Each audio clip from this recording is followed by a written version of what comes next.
Hello everyone, welcome back to my channel. আশা করছি সবাই অনেক ভালো আছেন। আজ আপনাদের দেখাবো কিভাবে খুবই অল্প উপকরণে ঘরে বসে একদম দোকানের মতো পারফেক্ট চকবার আইসক্রিম আপনারা তৈরি করতে পারবেন। আশা করছি আমার আজকের রেসিপিটা আপনাদের ভালো লাগবে। ভালো লেগে থাকলে প্লিজ একটা লাইক দিবেন আর চ্যানেলটি সাবস্ক্রাইব করে সাথে থাকার অনুরোধ রইল। প্রথমে আমি এখানে একটা প্যান নিয়ে নিয়েছি। এখন দিয়ে দিলাম ঠিক 1 কাপ গুঁড়ো দুধ। তারপর আমি এখানে দিয়ে দেব 2 কাপ নর্মাল জল। তো 1 কাপ গুঁড়ো দুধ নিয়েছি, এজন্য আমি এখানে তার ডাবল 2 কাপ নর্মাল জল দিয়ে দিচ্ছি। তারপর আমি এখানে দিয়ে দেব 1/2 কাপ চিনি। তো চিনির পরিমাণ আপনারা কম বেশি করে নিতে পারেন। যারা বেশি চিনি খান তারা চিনির পরিমাণ আর একটু বাড়িয়ে দিতে পারেন, তবে 1/2 কাপ চিনি একদম পারফেক্ট রেশিও। এবার আমি এই 3টি উপকরণ খুব ভালো করে একসাথে একটু মিশিয়ে নিচ্ছি। খুবই সহজ কিন্তু এই আইসক্রিমটা তৈরি করা। আর এই সব উপকরণ আমাদের ঘরে তো সব সময় অ্যাভেলেবেল থাকে, তো ঝটপট এই গরমের সময় আপনারা এরকম আইসক্রিম তৈরি করে ফ্রিজে রাখতে পারেন। বাচ্চাদের তো খুবই ফেভারিট চকবার আইসক্রিম। তারপর এখানে নিয়েছি আমি 1 টেবিল চামচ কর্নফ্লাওয়ার, আর এখান থেকে সামান্য একটু মিল্ক দিয়ে আমি এখন কর্নফ্লাওয়ারটা গুলে নেব। তো এই যে দেখতে পাচ্ছেন কর্নফ্লাওয়ারটা খুব ভালোভাবে দুধের সাথে আমি গুলে নিয়েছি। এটাকে আমি এখন এক সাইডে সরিয়ে রেখে এই প্যানটা চুলায় বসিয়ে দিয়েছি। এবার চুলার আঁচ মিডিয়ামতে হাইতে রেখে আমি অনবরত নেড়ে মিল্কটাকে একটু ফুটিয়ে নেব। খুব বেশি ঘন করার প্রয়োজন নেই, 2 থেকে 3 বার ফুটে উঠলেই এটা যথেষ্ট। এখন সেই মিশিয়ে রাখা কর্নফ্লাওয়ারের মিশ্রণটা আমি দিয়ে দিচ্ছি। কর্নফ্লাওয়ার দেওয়ার ফলে এটা অনেক তাড়াতাড়ি ঘন হয়ে আসবে। আর এখন কিন্তু অনবরত নাড়তে হবে, না হলে এটা লেগে যেতে পারে। তো এই যে দেখতে পাচ্ছেন অনেকটাই ঘন হয়ে এসেছে। এটাকে আমি এখন একটা জগে ঢেলে নিয়েছি ঢালার সুবিধার জন্য। আর এটাকে খুব ভালো করে ঠান্ডা করে নিতে হবে। এবার আমি এরকম আইসক্রিম মোল্ড নিয়েছি। আপনার যে কোনো ধরনের আইসক্রিম মোল্ড কিংবা যে কোনো কাপ বা গ্লাসের ভিতর এই আইসক্রিমটা জমাতে পারেন। তো আমি এরকম আইসক্রিম মোল্ড ইউজ করছি। এগুলো তো বাজারে অ্যাভেলেবেল পাওয়া যায় কিনতে।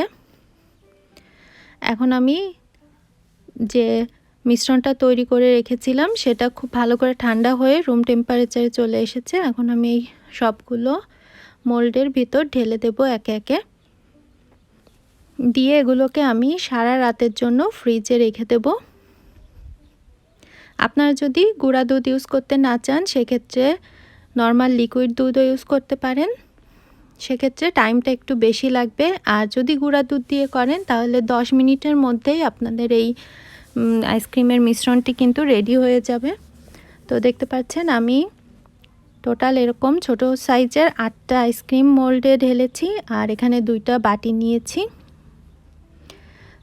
তো বেশ অনেকগুলো আইসক্রিম হয়েছে 1 কাপ গুঁড়ো দুধে। তো আমার সবগুলোতে মোটামুটি ঢালা হয়ে গেছে। এবার যে কাপে যে ঢেলেছিলাম তার মুখগুলো এরকম অ্যালুমিনিয়াম ফয়েল দিয়ে আমি আটকে দিচ্ছি প্রথমে।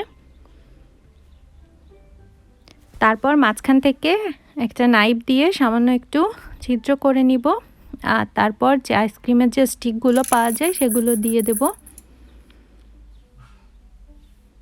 তো আমার সব আইসক্রিমগুলো রেডি। এবার আমি এগুলোকে ফ্রিজে রাখবো সারা রাতের জন্য, আর পরের দিন সকালে দেখাবো কেমন হয়েছে। পরদিন সকালে আমি প্রথমেই এখানে চকবারের উপর যে চকলেট লেয়ার থাকে সেটা তৈরি করছি। তার জন্য আমি একটা সসপ্যানে পর্যাপ্ত পরিমাণ জল গরম করে নিয়েছি। তারপর একটা হিট প্রুফ বাটি বসিয়ে দিলাম। এখন এখানে আমি দিয়ে দেব 1 কাপ চকলেট চিপস। আমি চকলেট চিপস ইউজ করছি, আপনারা ইচ্ছা করলে যে কোনো টাইপের চকলেটও ইউজ করতে পারেন। চুলার আঁচ মিডিয়ামে রেখে এবার এটাকে আমি নেড়েচেড়ে একটা চকলেটের লিকুইড চকলেট তৈরি করে নেব। তার আগে এখানে আমি দিয়ে দিলাম 1 চা চামচ মতো রান্নার করা সয়াবিন তেল। তেলটা দিলে চকলেটটা খুব স্মুথ হবে। তো এবার আমি খুব ভালো করে দেখতে পাচ্ছেন এভাবে মিশিয়ে নিচ্ছি। তো কয়েক মিনিটের ভিতরই চকলেটটা একদম গলে যাবে আর ঠিক এরকম একটা স্মুথ চকলেটের লেয়ার তৈরি হয়ে যাবে। এই যে দেখতে পাচ্ছেন। তো আমার চকলেটটা রেডি। এটাকে আমি চুলা থেকে নামিয়ে ঠান্ডা করে নেব। রুম টেম্পারেচারে আসা পর্যন্ত ওয়েট করব। আবার খুব বেশি ঠান্ডা করলে এটা জমে যেতে পারে, সেদিকেও খেয়াল রাখবেন। এবার আমি যে আইসক্রিমগুলো গত রাত্রে তৈরি করে রেখেছিলাম সেগুলো বের করে এনেছি। দেখুন খুব ভালোভাবে এগুলো কিন্তু জমে গেছে। তো আমি এভাবে একটা একটা করে বের করে নিচ্ছি। তো সারা রাত রাখার ফলে দেখুন খুবই পারফেক্টভাবে এগুলো তৈরি হয়েছে। আর এগুলো কিন্তু এমনিতে চকলেটের লেয়ার না দিয়ে এভাবেও খেতে ভালো লাগে। তো আমি একে একে সবগুলো বের করে নিচ্ছি। তো চকলেটটা আমি এরকম একটা গ্লাসে নিয়ে নিয়েছি। এবার এর ভিতর আমি সেই আইসক্রিমগুলো এভাবে করে ডুবিয়ে নিচ্ছি। তো চারদিকটা ঘুরিয়ে এভাবে করে প্রথমে নিতে হবে, তারপর এভাবে উঠিয়ে নিতে হবে। এবার কিছুক্ষণ আমি এটা ধরে রাখবো যতক্ষণ পর্যন্ত না এক্সট্রা চকলেটটা পড়ে যায়। আর যেহেতু আইসক্রিমগুলো ফ্রিজ থেকে বের করে আনা, এজন্য ফ্রিজের যে ঠান্ডা, এতে করে চকলেটটা খুব ভালো করে কিন্তু জমে যাবে। তো এই যে দেখতে পাচ্ছেন মজাদার চকবার আইসক্রিম কিন্তু একদম রেডি। আমি এভাবে করে সবগুলো চকলেট দিয়ে কোট করে নেব। তো এই যে আরেকটাও রেডি হয়ে গেছে। তো আশা করছি আপনারা এভাবে বাসায় একবার তৈরি করে দেখবেন। খেতে কিন্তু একদম দোকানের চকবারের মতো লাগে আর খুবই অল্প উপকরণে আর অল্প খরচেই কিন্তু এই চকবার আইসক্রিমগুলো আপনারা তৈরি করতে পারবেন।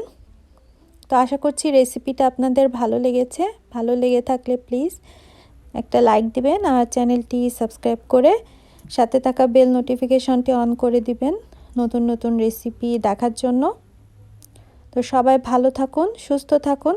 দেখা হবে অন্য কোনো রেসিপি নিয়ে। সেই পর্যন্ত বাই বাই।